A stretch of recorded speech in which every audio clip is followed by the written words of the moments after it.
New Relight opticals and computerised I clinic. हमारे यहाँ Sarojini hospital के आई स्पेशलिस्ट डॉक्टर अवेलेबल। अपनी आंखों का मुफ्त मुआयना करवाइए। जी हाँ, sun glasses 99 onward, any number glasses from 250।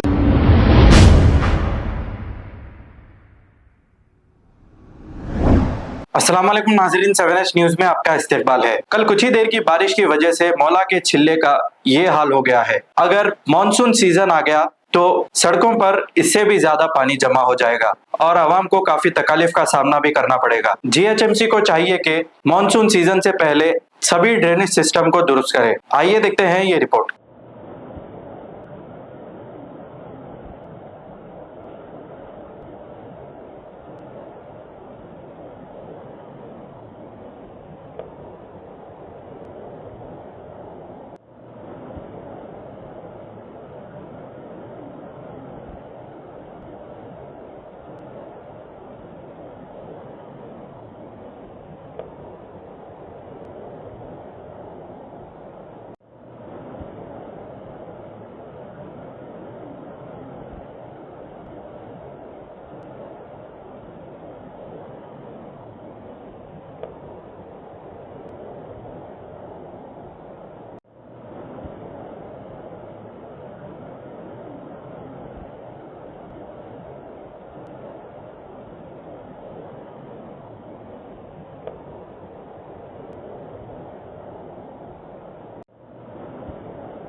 New Relight opticals and computerised I clinic. हमारे यहाँ सरोजनी हॉस्पिटल के आई स्पेशलिस्ट डॉक्टर अवेलेबल। अपनी आंखों का मुफ्त मुआयना करवाइए। जी हाँ, sun glasses 99 onward, any number glasses from 250 onward, contact lenses any colour ₹99 onward. जो हजरात 60 साल की उम्र से ज्यादा है, हज और उम्रा जाना चाहते हैं, उनके लिए बिल्कुल free number glasses, free home delivery और free eye checkup. New relight optical, Talab Katta, main road, opposite to Baba Bahauddin दरगाह। मोबाइल 9848392127। खबर है शहर की, खबर है गाँव की, खबर है सारी दुनिया की। 7H न्यूज पसंद आए तो लाइक कीजिए, शेयर कीजिए और सब्सक्राइब करना ना भूले। 7H news.